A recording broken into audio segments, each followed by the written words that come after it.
Berjumpa lagi dengan saya di hari yang cerah ini. Kita masih akan membahas tentang komunikasi lebih jauh. Di perjumpaan-perjumpaan sebelumnya, kita sudah banyak membicarakan tentang definisi komunikasi, membicarakan tentang tujuan komunikasi, elemen-elemen atau komponen-komponen yang ada di ranahnya komunikasi, sampai dengan contoh-contoh yang begitu lekat dengan kehidupan kita sehari-hari. Di hari ini, kita akan membahas tentang komunikasi antar pribadi atau interpersonal communication. Tidak lain dan tidak bukan, komunikasi ini sangat dekat dengan kehidupan kita sehari-hari, karena tanpa disadari kadangkala bentuk komunikasi antar pribadi ini malah bisa mendekatkan seseorang dengan orang lainnya, begitu ya. Nah, dengan tema-tema yang juga bahan pembicaraannya itu bisa berkembang. Tentu saja, nah, satu hal yang pastinya kita akan mengupas lebih jauh tentang komunikasi antar pribadi itu dari satu definisi atau juga pemikiran-pemikiran dari beberapa pakar di bidang komunikasi. Dan yang kedua, kita akan membahas tentang tujuan daripada komunikasi antar pribadi. Dan ketiga, tentu saja mengapa komunikasi antar pribadi itu disebut sebagai proses yang transaksional. Dan yang keempat, kita akan juga membahas tentang efektivitas dari komunikasi antar pribadi. Mengawali dari definisi, tidak lain dan tidak bukan, pemikiran-pemikiran tokoh ini banyak sekali. Banyak yang memberikan kontribusi untuk bisa kita sendiri memahami komunikasi antar pribadi dari berbagai sudut pandang. Yang pertama, kita akan mencoba mengupas dari pendapatnya Joseph De Vito. Ada satu buku yang judulnya Komunikasi Antar Manusia. Di sana Joseph De Vito menjelaskan bahwa komunikasi antar pribadi itu sebagai proses pengiriman dan juga penerimaan pesan-pesan antara dua orang atau di antara sekelompok kecil orang dengan beberapa efek dan umpan balik seketika. Nah, di definisi yang ini, kata kuncinya kita harus memegang, begitu ya.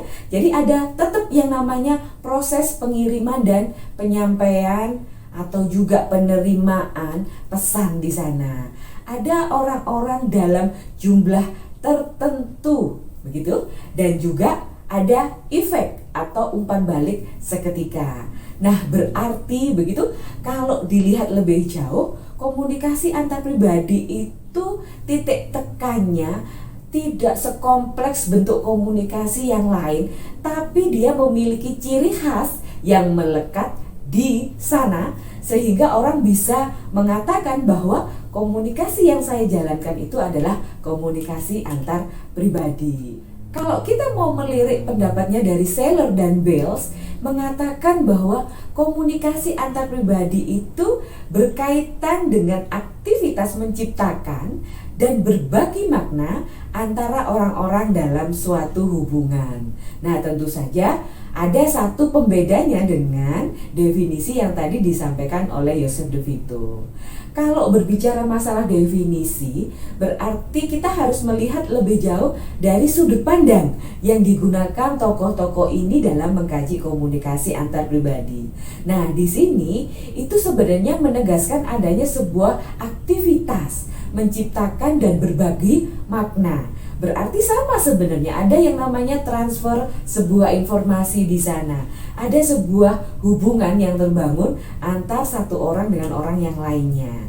Nah, kalau misalnya ingin melihat lebih jauh tentang definisi komunikasi antar pribadi, ada berbagai sudut pandang. Nah, yang terpenting adalah di sini, ketika kita ingin mendefinisikan komunikasi antar pribadi, itu bisa dilihat dari 3 sudut pandang. Yang pertama, kita akan melihat dari ranahnya komponensialnya atau komponen-komponen yang begitu lekat dengan komunikasi antar pribadi. Yang kedua, kita akan melihat dari relasional atau sudut pandang relasinya. Dan yang ketiga, kita akan melihat dari pengembangannya, begitu. 3 hal ini cukup untuk bisa melihat atau mengkaji lebih jauh dari definisi komunikasi antar pribadi. Nah, untuk itu yang pertama kita akan mengkajinya dari komponensialnya ya. Kalau di sini melihat lagi, mengingat kembali bahwa komponen-komponen basic yang ada di komunikasi itu 1 komunikator, 2 komunikan, begitu kan? Nah, misalnya mengingat lagi definisi atau formula yang disampaikan oleh Laswell, kita akan semakin memberikan pencerahan pendapatnya dari Laswell tentang komunikasi antar pribadi di saat sekarang kita ingin mengkajinya. Tentu saja bisa. Dalam arti kenapa? Ada yang namanya komunikator, ada yang namanya komunikan. Nah, kalau sudah ingin membedakan dengan bentuk komunikasi yang lain, kita harus ingat bahwa antara komunikator dan komunikan itu bisa terjadi pergantian peran. Kenapa? Karena satu pihak bisa menjadi seorang inisiator, bisa menjadi yang namanya penyampai pesan. Dan pihak yang lain itu menjadi orang yang menerima pesan itu. Tapi kemudian beberapa saat mereka akan bisa berganti peran dengan cepat. Yang tadinya komunikator si penyampai pesan, dia akan menjadi orang yang hanya gitu ya, atau pada posisi menerima sebuah pesan. Sehingga komunikasi antar pribadi itu sangat-sangat lekat dengan pergantian peran antara satu orang dengan orang yang lain. Dia menjadi komunikator dan menjadi komunikan, dan sebaliknya. Pada saat dia kemudian beralih menjadi komunikan dan yang satunya beralih menjadi komunikator. Ketika kita ingin mengkaji dari komponennya, yaitu komunikator dan komunikan atau pengirim dan penerima pesan. Berikutnya kita akan mengkaji definisi komunikasi antar pribadi itu dari pesannya. Masih ingatkah pada komunikasi verbal atau kode-kode verbal dan juga pesan-pesan yang dirangkai dari nonverbal? Kedua hal ini juga begitu lekatnya dari yang namanya komunikasi antar pribadi. Bagaimana seseorang itu bisa menyampaikan pesan dari bentuk-bentuk verbal dan nonverbal. Berarti kita akan mencoba mengingat kembali yang namanya proses encoding dan decoding. Bagaimana seseorang itu mencoba merangkai, memformulasikan sebuah pesan. Nah, di pihak yang lainnya tentu saja dia harus mencoba menerjemahkan pesan dari komunikator. Nah, proses ini memang tidak mudah. Tapi ketika ranah komunikasi antar pribadi itu kita berada pada posisi itu, kedua hal ini akan bisa kita jalankan karena biasanya komunikasi antar pribadi itu sifatnya juga natural. Berjalannya adalah begitu saja dengan enaknya, sehingga orang-orang yang terlibat di sana itu seakan-akan tidak mau menghentikan yang namanya proses komunikasi yang sedang dijalankan. Nah, kemudian yang ketiga kita akan mencoba melihat saluran yang digunakan pada komunikasi antar pribadi. Tentu saja karena jumlah orangnya terbatas begitu ya, atau jumlah orangnya kecil, maka biasanya komunikasi antar pribadi itu sangat lekat dengan yang namanya saluran tatap muka secara langsung. Tatap muka itu berarti mensyaratkan perjumpaan antara komunikator dan komunikan yang saling berhadapan-hadapan. Pada kondisi sekarang ini tentu saja komunikasi tatap muka secara langsung itu ada medium perantaranya, begitu. Jadi namanya adalah komunikasi bermedia, tapi medianya adalah media-media yang memang bisa digunakan pada komunikasi antar pribadi.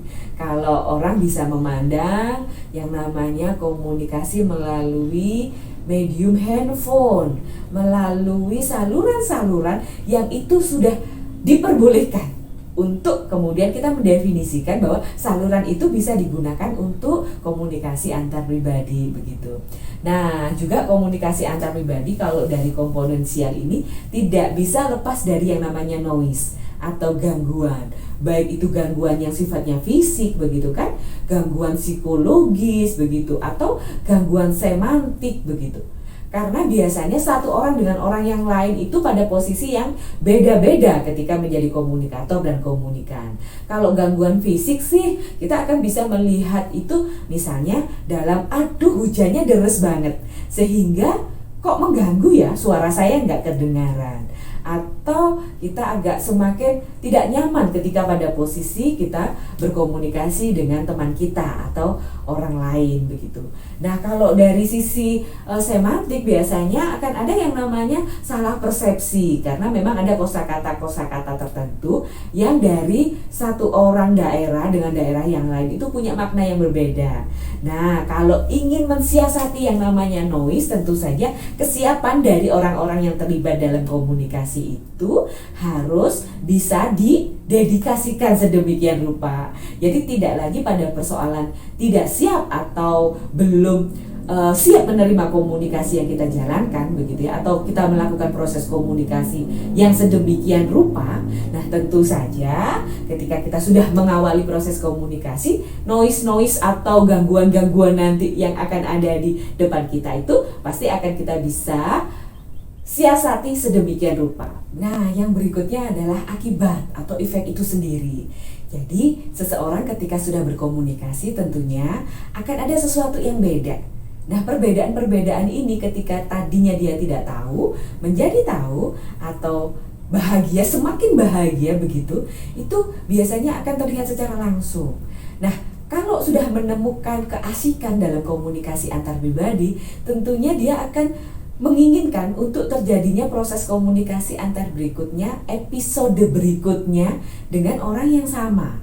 Atau ketika ingin dia melakukan komunikasi antar pribadi, pasti menemukan sebuah formula yang sangat menarik di sana. Jadi itu kalau kita ingin melihat definisi komunikasi antar pribadi dari komponen-komponen yang lekat dengan itu. Nah yang berikutnya kita akan melihat komunikasi antar pribadi itu dari sisi relasional. Jadi orang yang tadinya tidak dekat bisa menjadi dekat, yang tadinya teman bisa menjadi sahabat, yang tadinya sahabat bisa menjadi peningkatan relasinya itu terlihat jelas begitu. Jadi ini yang menarik dari komunikasi antar pribadi.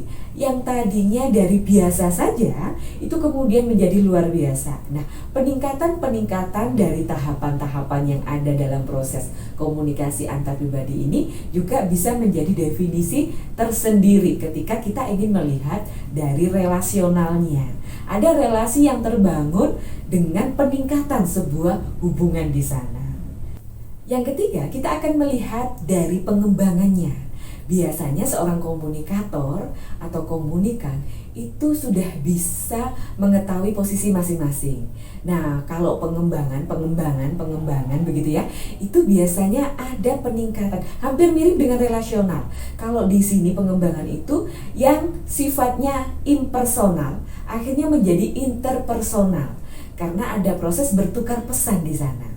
Jadi komunikator maupun komunikan itu sudah ada yang namanya prediksi-prediksi tertentu untuk bisa menentukan bentuk relasi yang dibangun. Jadi pengembangan itu bisa dari faktor-faktor psikologis. Ada nama yang dia sudah pegang, ada kesenangan, ada pokoknya dia bisa lebih tahu siapa komunikan yang akan diajak berkomunikasi. Biasanya prediksi-prediksi yang dilakukan itu sifatnya untuk mempermudah komunikasi yang dijalankan. Berikutnya kita akan membahas tentang tujuan dari komunikasi antar pribadi. Dan yang harus diingat, masing-masing orang punya tujuan yang berbeda-beda ketika ingin menjalankan yang namanya komunikasi. Tapi sebenarnya komunikasi itu ada memiliki satu tujuan bersama yang ingin diraih ketika komunikasi berlangsung. Nah, di ranahnya komunikasi antar pribadi, seringkali dibilang tujuan yang pertama itu adalah mengenal diri sendiri dan juga mengenal orang lain. Biasanya kan orang itu akan semakin yakin terhadap dirinya dari penilaiannya orang lain. Begitu juga dengan sebaliknya, orang lain bisa semakin sadar tentang siapa diri dia itu dari penilaian yang juga dilakukan oleh orang-orang yang terlibat dalam komunikasi. Dan yang kedua adalah tujuannya adalah mengetahui dunia luar, Mengetahui dunia luar ini kalau kita bisa melihat definisi yang pertama tadi kan, orang punya bidang pengalaman yang beda, orang punya rujukan yang beda, sehingga nuansanya seakan-akan kita dibawa untuk bisa mengetahui dunia luar yang tadinya kita tidak pernah membaca, kita tidak pernah tahu, kita tidak pernah mendapatkan informasi itu, ternyata bisa loh itu disampaikan oleh lawan bicara kita. Dan yang ketiga tujuannya adalah menciptakan dan memelihara hubungan menjadi lebih bermakna. Kalau tidak salah, komunikasi antar pribadi itu asik kalau masing-masing orang itu bisa menciptakan situasi komunikasi yang kondusif, yang happy begitu. Jadi tidak salah kalau memang tujuan yang ketiga ini tercipta di sana, menciptakan dan memelihara hubungan menjadi bermakna. Dan yang keempat adalah mengubah sikap dan perilaku. Sadar tidak sadar, ada proses di mana kita ingin mempengaruhi orang lain, dalam tanda kutip tentunya ya, lewat bahasa-bahasa yang kadangkala tersirat maupun tersurat begitu. Jadi kadangkala kita meyakini seseorang, kita meyakini sebuah informasi, kita meyakini terhadap sebuah hal, itu juga atas pengaruh dari orang-orang yang kita ajak berkomunikasi begitu. Sehingga kalau tujuannya itu memang mengubah sikap dan perilaku, terjadi secara sadar tidak sadar begitu. Dan yang kelima itu ada yang namanya bermain dan mencari hiburan.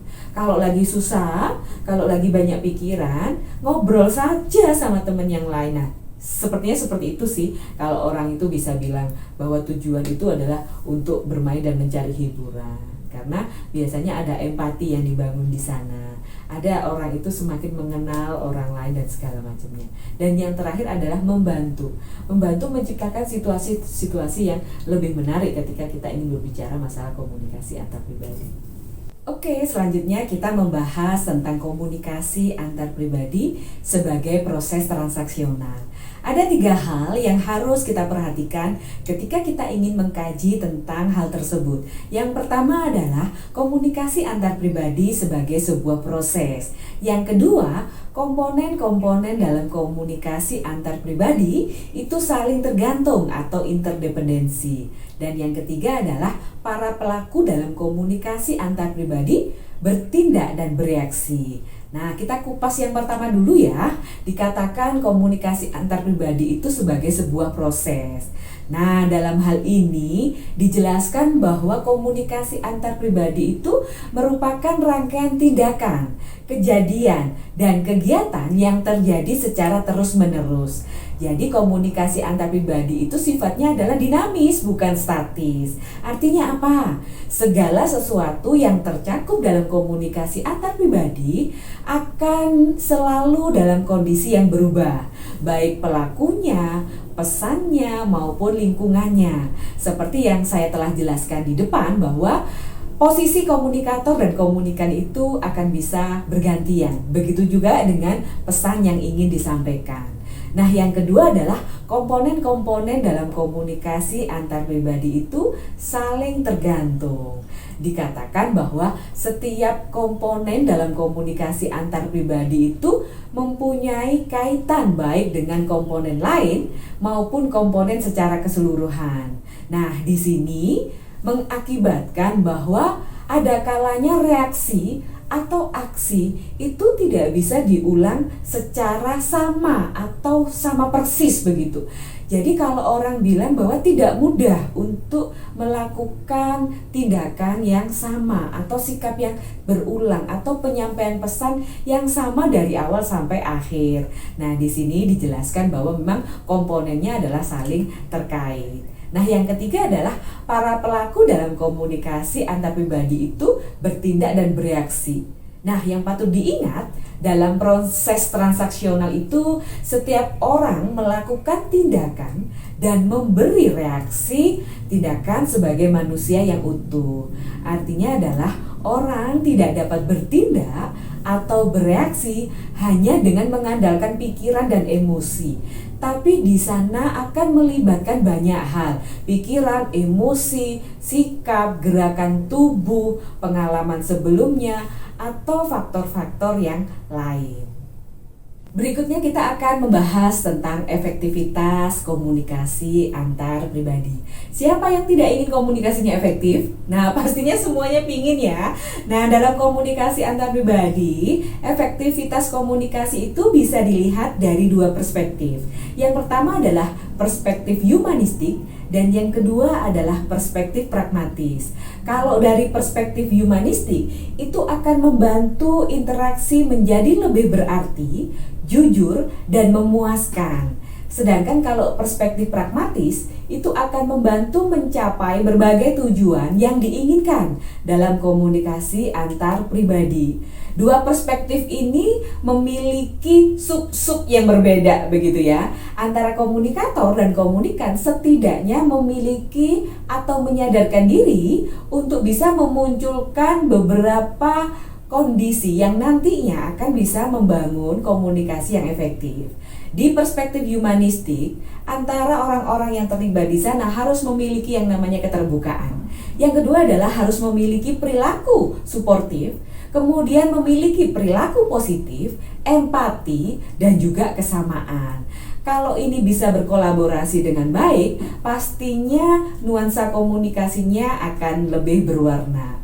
Nah, kalau dari perspektif pragmatis, tentu saja satu harus memiliki yang namanya keyakinan atau bersikap yakin. Yang kedua, ada kebersamaan. Yang ketiga, ada manajemen interaksi, kemudian ada perilaku ekspresif, dan juga ada orientasi kepada orang lain.